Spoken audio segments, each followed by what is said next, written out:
This morning, the House conducted a subject matter hearing on the Healthcare Protection Act, a bill that I first proposed in my budget address last month, which curbs predatory insurance practices and puts power back in the hands of patients and their doctors, where it belongs. The first part of the Healthcare Protection Bill focuses on utilization management. That's insurance speak for denying coverage. Essentially, it allows insurance companies to boost profits by requiring that consumers get permission before they receive care. It should come as no surprise that those requests are frequently denied. One method of utilization management is referred to as prior authorization, where a consumer must get approval from the insurance company to get treatment, even though the patient's own doctor has already deemed it medically necessary. Another method of utilization management is called step therapy, where a patient is forced by their insurance company to try a less effective treatment and then have that fail before getting the actual quality care their doctors said they needed in the first place. Utilization management has never been about supporting patients. Its sole purpose is the corporate bottom line. And as far as I'm concerned, decisions about patient care are intended to be made by doctors and patients themselves, not an insurance employee with no medical background. So the Healthcare Protection Bill bans step therapy entirely in Illinois for fully insured plans and forces insurance companies to adopt the same definitions of medical necessity that doctors use. This bill will also ban prior authorization specifically for inpatient hospital setting adult and children's mental health care. That means patients suffering a mental health crisis can get the care that they need without jumping through hoops designed to deny coverage. This will make Illinois the first state in the nation to protect mental health care coverage in this way. The Healthcare Protection Bill will also require that for every health plan, insurance companies must publicly post all treatments that require prior authorization so that consumers can accurately compare plans when they are shopping for coverage. And it prohibits insurance companies from selling short-term limited duration plans or junk insurance that fail to meet even the minimum standards of the Affordable Care Act. 12 other states have already banned junk insurance plans. It's time that we join them. The second part of the Healthcare Protection Bill covers network adequacy. That's the standard insurance companies must meet to ensure that there are enough in-network doctors to treat consumers when and where they need health care. It sounds like this should already be the case, and yet there continues to be a real problem when it comes to ghost networks. Those are in-network directories that show doctors and specialists who aren't accepting any new patients, aren't in-network, or don't even exist at all. Once again, this is a practice meant to turn a profit without providing patients with the quality and timely care that they need. So our bill requires that insurance companies update their in-network directories of doctors to reflect the actual availability of health care. And if they don't, there will be steep penalties. And finally, the third part of the Healthcare Protection Bill prevents insurance companies from unfairly jacking up rates on consumers. Last year, we ended these sorts of unchecked rate increases in the small group insurance market, thanks to the hard work of senators and representatives standing alongside me. And this year, we're going to require that large group insurance carriers do the same. Illinoisans who are suffering should not have to jump over hurdle after hurdle after hurdle to get the care that they need to survive. Look, this bill has nothing to do with partisanship. This is about saving lives. I know the insurance companies will fight us on this, but I'm not willing to play political games with the health of Illinois families. So we're going to get the Healthcare Protection Bill passed this legislative session, and I will proudly sign it. To the Healthcare Protection Bill's lead sponsors, Senator Robert Peters and Representative Anna Mueller, thank you. Thank you for your steadfast advocacy on behalf of millions of Illinois consumers. And I want you to know that these longtime champions for healthcare reform stand here ready to take on this fight during this session to make it all happen. And I'm honored to call them the leaders and their co-sponsors, our partners in this critical work. And finally, a special thank you to Senator Patrick Joyce for sharing his family's story at this morning's hearing. Senator, you are making sure that no other parent has to endure what you went through. And I couldn't be more grateful for your powerful voice on this matter. And with that, I'm pleased to turn it over to our Chief House Sponsor, Representative Anna Muller.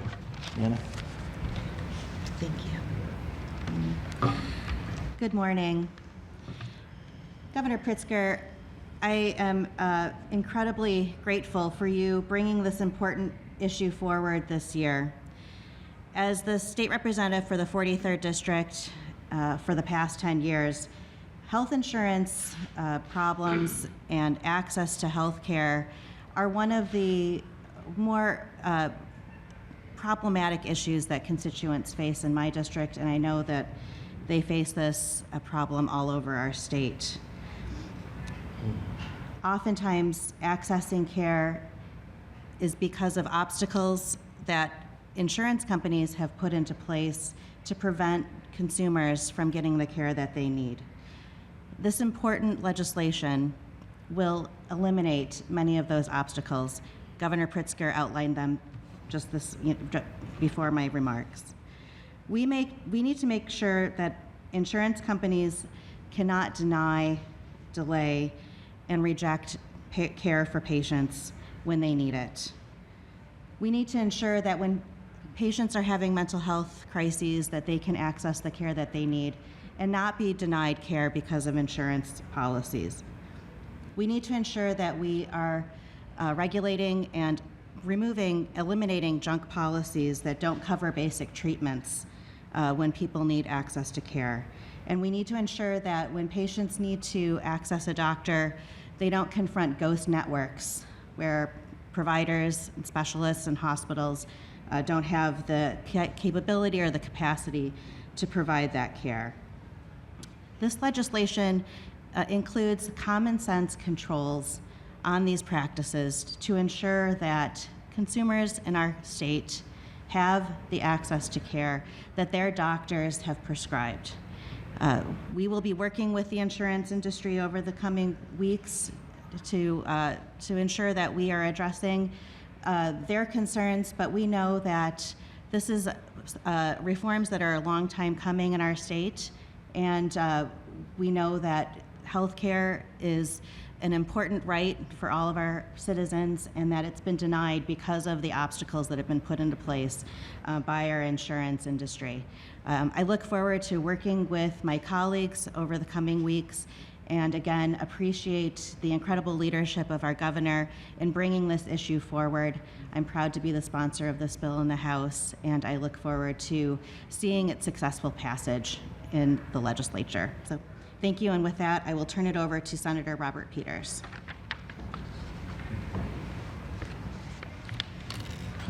Hello, I'm State Senator Robert Peters, representing the 13th Senate District of Illinois. Let me first say I am no stranger to our healthcare system. I was born hard of hearing. I've had multiple surgeries throughout my life. I've struggled with mental health issues, and I have seen these struggles with my friends and family. In my 20s, I lost one parent to cancer and another to alcohol abuse due to her coping with her own mental health trauma. Like so many constituents, I know the anxiety and fear that comes from navigating our healthcare system, especially right now as my wife and I are looking to have children in the near future and are doing fertility treatment. It is hard enough trying to navigate the day in and day out of life, whether it is taking care of friends and family and taking care of work and home chores. It is understandable that a bunch of health insurance papers and policies can add even more anxiety to your life. I have a unique district. It stretches from downtown Chicago through the south side to the Indiana border. It is home to large health systems a public health system, safety net hospitals. It is also home to people who live across spectrums, particularly across race, class, and gender. But the one thing that is nearly universal is people have felt pain when it comes to their health insurance. What we are doing here is fighting for you, the everyday Illinoisan. We are fighting for you who wants to make sure their loved one or even themselves is receiving the best care possible. That when your doctor recommends a treatment, that is the treatment you get. That when your child is facing a mental health crisis, they get a hospital bed that is filled with love, safety, and comfort. That finding a provider or a plan isn't a guessing game, for your well-being or your wallet. That you aren't fooled by predatory companies masquerading as financial scams as insurance plans. Now look, the big-time insurance companies are gonna fight. They're gonna throw out every scare tactic in the book. I know they want to get bogged down with inside baseball and fear. Well, we are gonna take them out of the shadows and bring it into the open. As you can see here, we are bringing the public and the people of Illinois with us to the negotiating table. We will get this done, and we will continue to make Illinois a healthier and safer place. And I'll end on this. I want to thank Governor Pritzker. I'm honored to be able to sponsor this bill, but I know I'm not alone on this. So many leaders and colleagues have worked tirelessly and personally to change and improve healthcare outcomes in this state. When we get the Healthcare Protection Act done, it will have been all of us who've been committed to our constituents and ensuring that they have the best care possible. Thank you, and next up, Dr. Leslie Dignan-Moore, OBGYN at Springfield Clinic. Thank you. Good afternoon. Thank you, Representative Mueller. Thank you, Governor Pritzker, for bringing this National Healthcare Protection Act forward for us. And I appreciate the time spent today so I can share some of our patients' experiences. My name is Leslie Dignan-Moore. I'm a board-certified obstetrician and gynecologist at Springfield Clinic, where I've been for 15 years. I also serve on the volunteer faculty at SIU School of Medicine and their OBGYN department, and I'm a fellow of the American College of OBGYNs. So enough about my professional experience. My personal experience is that I'm also a 6-year breast cancer survivor as of next month. So my consumption of healthcare certainly has led me to be more of an advocate for our patients, because I can see both sides of the aisle in regards to being a patient consuming and then a physician being frustrated with all the barriers we have to provide that care for those patients. So over the past few years, as many of you are aware from being around town, we've been in an out-of-network experience with a local large commercial insurer. During that 2-year time frame, chaos ensued for our patients. We did our best to provide care for them where we could. However, people talk about ghost networks up here, and I think that doesn't mean a lot for us other than it's a buzz term and maybe a political thing to throw around. But from a patient perspective, let me tell you what that looks like for them. So when we were out of network for over 2 years at Springfield Clinic, we have 20 board-certified obstetricians and gynecologists to take care of several hundred patients that we're now out of network with. The day they went out of network, if you look on the provider insurer's website, which I certainly have that list to provide you today, there were 99 OBGYNs listed to be able to take care of those patients. Sounds like more than enough, correct? However, after reviewing those records, it has become true that 28 of those listed worked at Planned Parenthood, which does not provide outpatient care. They are only taking care of the difficult situations patients have to decide on what to do with their pregnancies. 26 were outside the distance requirement required by the NAT Act itself. 20 were laborist, which provide inpatient care for deliveries, but no prenatal or outpatient care. 8 had wait lists of over 2 months. I had a patient call in this meantime when we were out of network to let me know her new OB appointment would be 10 months with a local provider. Pregnancy's a little over 9 months, so she would have been already delivered for her new OB appointment. 5 were not accepting new patients, 3 were clinic physicians who clearly were not in network, 3 handled high-risk OBs, and 1 we could never reach. So out of 99, it's an appalling 4 providers that could provide patients for care for our patients during that out-of-network period. And that is just completely unacceptable. So helplessness that swept over our patients during that time frame. They realized a lack of alternative options for care. In the beginning of 2024, we have found ourselves back in network. So our patients are coming back. We're getting inundated with phone calls to receive, unfortunately, their first mammogram, ultrasound, new OB appointment, healthcare in general that they've not been receiving for 2 years. These patients were assured by their insurer that there was an abundance of providers that could provide care for them. And what they did find is, again, the ghost network list of only 4 really left over that could provide that care. These patients put off their care and prayed that nothing serious would happen in this meantime, although we all understand that every day matters nurse when a woman feels a new breast lump, when she finds out she has a high-risk complicated pregnancy, when she has an ovarian tumor or an abnormal pap smear. These things cannot wait that 2-year period of time. Many patients delayed pregnancies. I spoke in the chambers previously today about issues with putting off their family planning based off an adequate network of panels. Patients that were pregnant when we went out of network told their friends, and patients delayed having babies because there would just be nobody to care for them during that time frame. Our Patient Advocacy Center at the clinic has reviewed other departments, and we are not alone in Center for Women's Health. I'm just here to present that piece of it, but there's lots of other departments, including, most importantly, radiation oncology and medical oncology, which provides cancer care for patients. That, again, cannot wait for a 2-year period of time. Network adequacy issues are the tip of the iceberg. On a day in and day out basis, for hours, my patients and my nursing staff are spending time trying to get prior authorizations for our patients for their necessary ultrasounds, surgeries, medications. That is time that we could better be spent with our patients. That also occurs on an inpatient basis as well. Banning the step therapy is important. If I prescribe a medication for a patient that I think is best for them, I'd like to make that decision and not require the patient to go through years or months of other alternative therapies that their insurance requires of them, because when is it the insurer's job to decide what's best for our patients? It really is simple. Patients want great care, and we as physicians want to provide that care, and this National Healthcare Protection Act will just allow that to be easier to be done. So I'm here today on behalf of our patients across the state of Illinois demanding change and accountability. Thank you for your time. And I'd love to introduce Dr. Mary Robbins, who's also here to speak about the medical environment. Good morning. I'm Dr. Mary Dobbins. I'm a pediatrician and a child psychiatrist. I'm a professor at SIU School of Medicine here in TAM. But I'm here today representing the Illinois chapter of the American Academy of Pediatrics. So I guess that means I'm here representing the children of Illinois as well. I'd like to thank the governor and legislative leadership who has put forth a bill that is practical and doable and going to have a positive impact beyond our imagination, probably. It's an exceptionally important bill which literally addresses life and death issues, especially in the context of the current crisis we have with the mental health of our children and youth.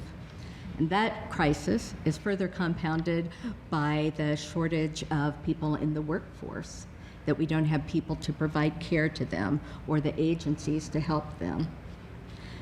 Unfortunately, the crisis has also been artificially magnified by the insurance requirements and restrictions, which have grown to the point that care is commonly delayed, inaccessible, inadequate, or even completely denied. I've been around a while, and I've done a lot of training to be at the top of the practice. There are standards of care for board certification, for licensure, and I can't practice that way with the restrictions here, and my colleagues feel the same way. It's a significant challenge to even keep up with the restrictions. They often change, even within the same plan. And parents often change jobs, which changes their insurance, which changes the medications we can use, and it goes on and on.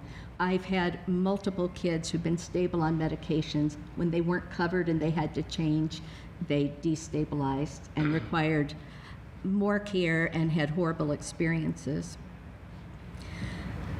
The appropriate level of care is often denied, especially for inpatient services. Currently, for mental health hospitalization, a patient has to be in acute crisis. And by that I mean actively suicidal, actively violent to others. And if when they go to the emergency room for admission, they are not admitting or demonstrating either of those things, they will be sent home, no matter what the treating physician was recommending at the time. Of course, they will go back to the emergency room again and require more services.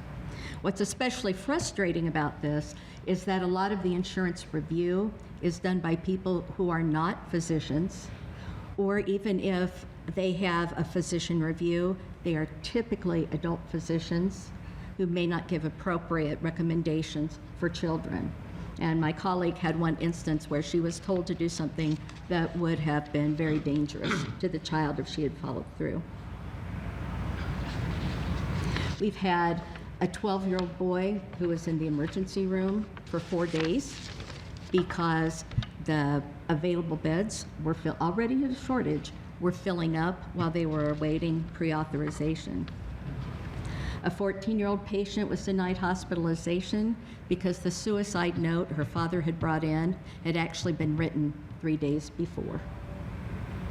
One of the teens with an eating disorder could not be hospitalized for treatment, even though she was deteriorating. She couldn't be hospitalized until she was medically compromised and in danger, unstable. Prescriptions are also commonly denied. Plans typically place limitations on the types of medicine and the number of pills that a patient can have per month, which often precludes adequate treatment. Many kids have ADHD, and this is where maybe we see it the most. I have one 8-year-old with profound ADHD who I was restricted so much. He'd been doing well, but when insurance changed, I was restricted so much I could only provide coverage for the morning. So his grades began to fall, his behavior became disruptive, even to the point that his mother was repeatedly called from work to go pick him up early at school. And this is a kid who had previously been a good student and enjoyed going to school, and a mother who had previously been consistently employed and now having trouble with that. So the ramifications of things like this have a ripple effect and affect our state and economy and the families here in many ways. Requirements for step therapy have also been a tremendous burden, especially disastrous with the shortage of medicines for ADHD. I have one 21-year-old young woman who overcame a childhood of abuse, had gotten her GED, and was now attending junior college and holding a job and doing very well, until her medication was no longer covered. So at that time, the insurance company required a trial of an alternative medication, but they still asked for pre-authorization, although they had told us to prescribe that medication. By the time the pre-authorization came through, and it may have taken a little longer because I don't have nursing staff to do this, by the time it came through, the pharmacy didn't have that medicine in stock. And this repeated a second time and a third time. Once the young woman had been without her medicine for a month, she was so frustrated by the system that she gave up, not only on her medicine, but even coming in for treatment. She was that disillusioned at age 21. It is of note that the waiting list for behavioral health care for children right now, and for adults too, tends to be multiple months, even if somebody is severely ill. So I note to you especially that the healthcare providers are also in crisis. It's horrible to have that waiting list and know how people are suffering and then sacrifice clinical time to deal with these repetitive requests and paperwork. Our nursing staff didn't go into nursing to do this kind of work. We're increasingly distressed by the inability to really treat patients with what we know to be the standard of care. The moral distress from this is very real. It contributes greatly to burnout, and people are leaving the workforce, which is already understaffed. I will summarize and wind it up. Increasing insurance requirements have created significant barriers to providing care to our children and youth. It places them at significant risk. This happens all the time, and causes families profound distress. It is of note that the above examples I gave are stories of real patients, but they just illustrate types of problems that are very common and affect hundreds more that we don't have time to talk about. On behalf of the Illinois chapter of the American Academy of Pediatrics and the 3 million children of Illinois, I strongly encourage all the support for this necessary bill. We're at a breaking point, and I don't think we can go on without it. And now, AJ. Thank you, Doctor. Good morning, AJ Wilhelmi with the Illinois Health and Hospital Association, and I want to thank Governor Pritzker for the opportunity to join you today for this very important press conference to discuss a critically important healthcare issue for the people of this state. And let me say on behalf of the 211 hospitals in Illinois that I could not agree more with the sentiments the governor expressed in his State of the State address and again today about the burdensome prior authorization practices of insurance companies that deny and delay important healthcare services ordered by medical professionals. The Illinois hospital community wants to thank the governor and his administration for bringing this important issue forward on behalf of patients and their families, and we're very happy to offer our support of legislation sponsored by Representative Anna Moeller and Senator Robert Peters that will advance much-needed prior authorization reforms. Governor, as you said in your State of the State address, we must put the power back into the hands of patients and their doctors. And your proposal begins the process of doing just that. Insurers, including managed care organizations that provide Medicaid coverage to low-income families, are using complex and inconsistent prior authorization processes that deny and delay necessary health care to patients across the state of Illinois, including critically important mental health services. And that is just not right. These practices end up creating long wait times for patients to get the care they need. They create lengthy wait times in hospital emergency departments. They contribute to poor health outcomes for the people of our state, and they add to the burnout our medical professionals are experiencing at an alarming rate. For years, we've heard from our member hospitals that prior authorization delays and denials are a top challenge in delivering timely and appropriate health care, especially with critically important mental health services. Governor, your proposal will help to address these concerns. This bureaucratic red tape is unacceptable and detrimental to our healthcare delivery system, which already faces significant challenges, including staffing shortages, financial pressures, physician burnout, and violence against healthcare workers. Delivering timely and quality mental health services is especially important in the post-COVID environment. So on behalf of all of our member hospitals, their healthcare workers, and the patients that they are privileged to serve, IHA stands with the governor and the bill sponsors in supporting this proposal for critically important prior authorization reforms so that everyone in this state can have access to the health care that they need and deserve. Thank you. Now I'm honored to turn the microphone over to Clay Chia with Ascension Health. Thank you, AJ. And I want to thank the governor for inviting us here and the leadership for addressing this important issue. My name's Clay Chia. I'm the CEO of Alexian Brothers Behavioral Health Hospital. I also oversee the behavioral medicine service line for Ascension, Illinois. We have a 141-bed psychiatric hospital in Hoffman Estates. And it's a multi-specialty hospital, and the doctor was mentioning eating disorders just now. We have an eating disorder program, one of only 2 in the state. And often when we're doing reviews, we're talking to somebody on the other end that doesn't have eating disorder experience.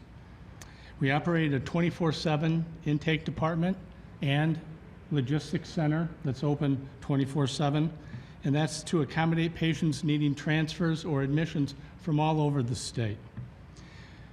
We have across Ascension, Illinois, 500 psychiatric beds, 160 at St. Mary and Elizabeth in Chicago, 60 at Mercy Medical Center in Aurora, and those are our 2 safety net hospitals. We treat thousands of behavioral health patients every year. Behavioral medicine is complex. It encompasses a wide array of diagnoses, and our goal is not to prolong inpatient care, but to keep patients long enough for them to get better so they don't end up back in the hospital. We want to reduce recidivism, strengthen recovery, and ultimately save money in the process.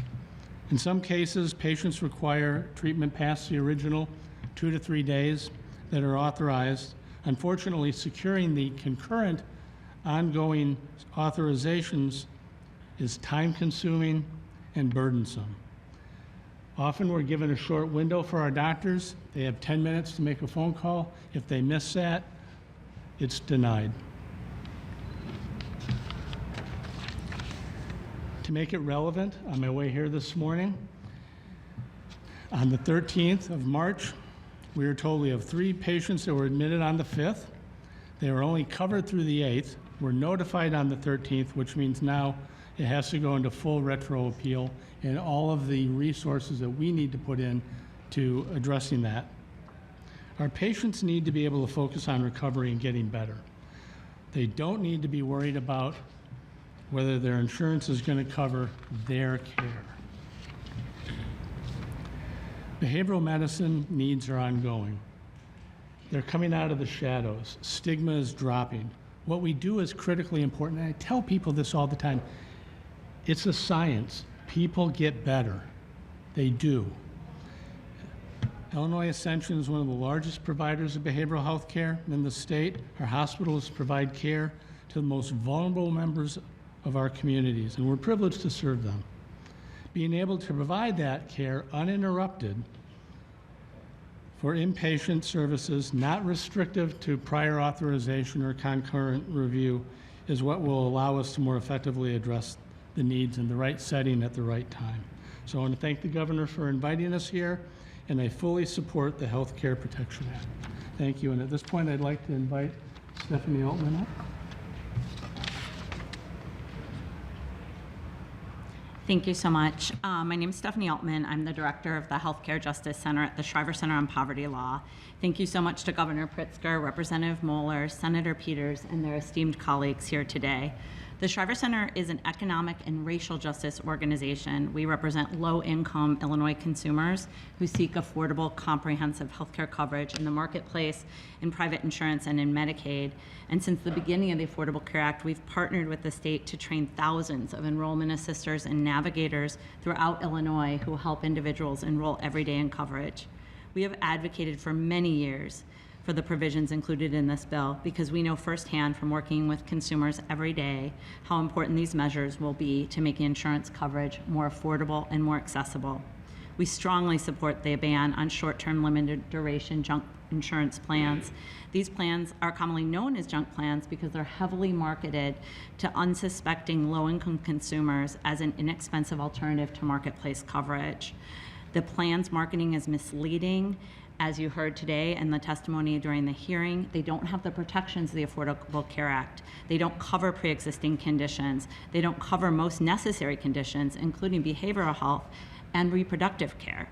Most consumers don't even know this, and they buy a plan that they think is going to provide them healthcare access, and they find out too late that they have no coverage.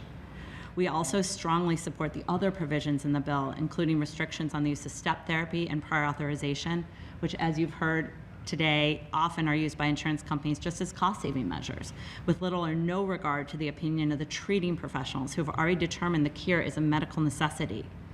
In a recent poll, the Kaiser Family Foundation found that 6 out of 10 adults say they've had a problem using their insurance just in the past 12 months. These burdensome roadblocks to accessing services are harmful to patients.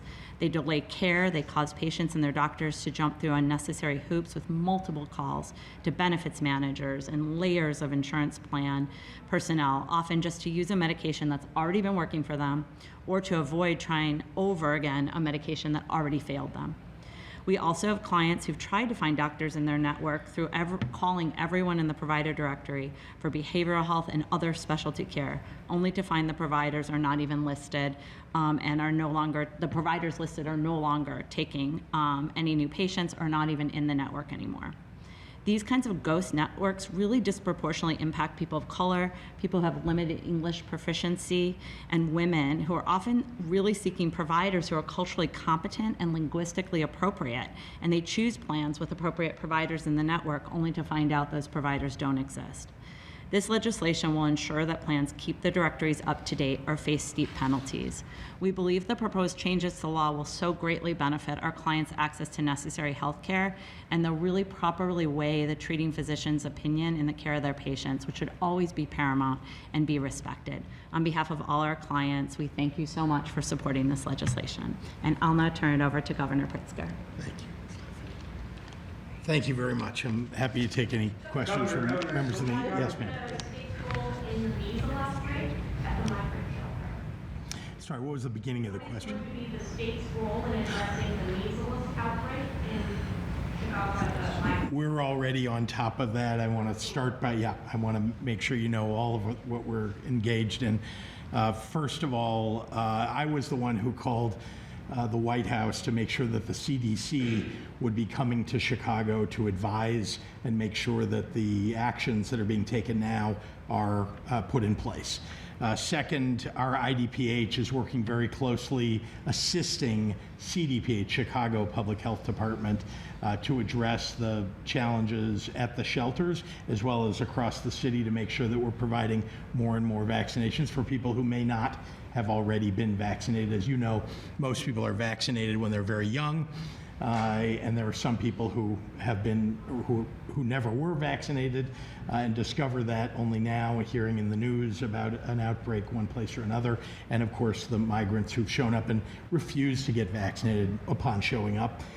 So we want to make sure that we're providing backup for the local authorities as they're doing their work shelter by shelter. Governor, some Chicago aldermen are calling on the city to scrap its 60-day migrant shelter limit before the first eviction date on Saturday. But they also say the state must restore its asylum seeker rental assistance coverage to 6 months. What is your stance on whether city shelters should start evicting migrants, as well as your reaction for their call to your administration to fund more rental? I think these are all things that we'll be listening to the doctors on the ground. We want to see, how well the mitigation efforts are working now in Chicago and going forward. And again, those will be decisions where the city and the state will take advice from CDPH, from IDPH, and other doctors. Will any of that $250 million that was pledged by the state and Cook County go towards rental aid? And if so, will it come soon enough for the shelter residents with eviction notices?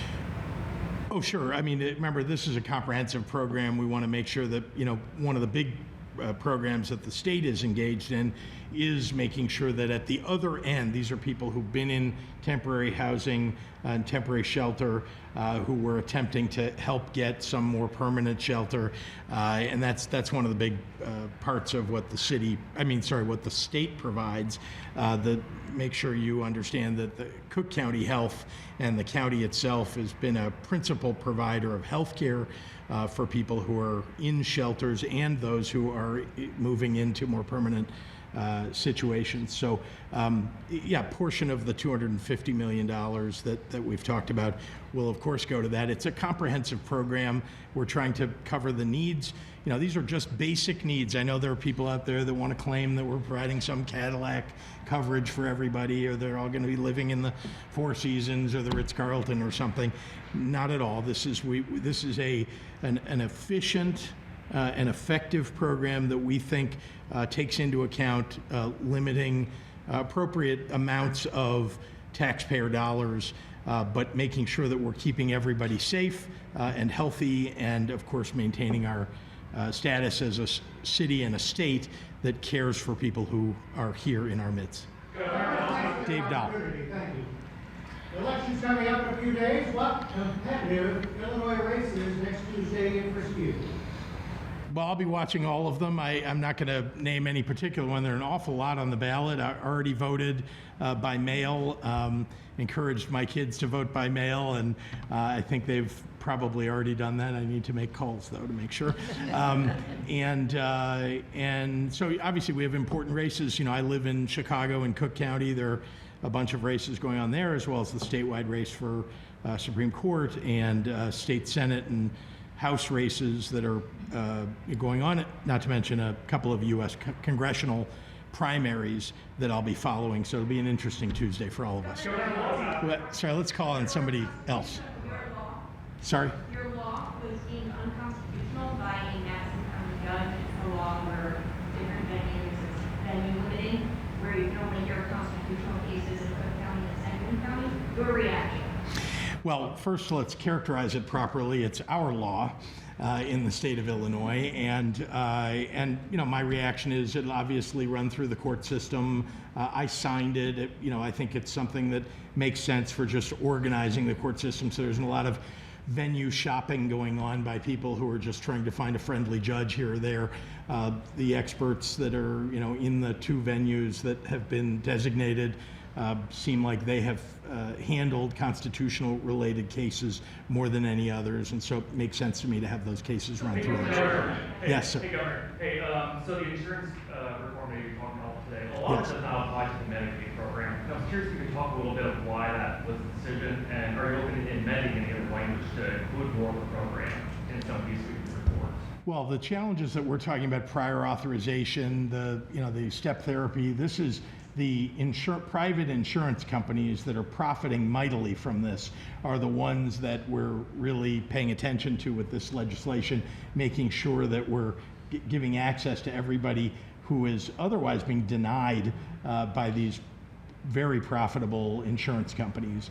And again, this is not going, it's not like these insurance companies are going to become unprofitable doing what we're suggesting. We just want to make sure that, the things that I think we all recognize, the stories you've heard, are of real people who need coverage often on the spot, especially with mental health challenges that happen in, who knows when those will occur, not scheduled moments.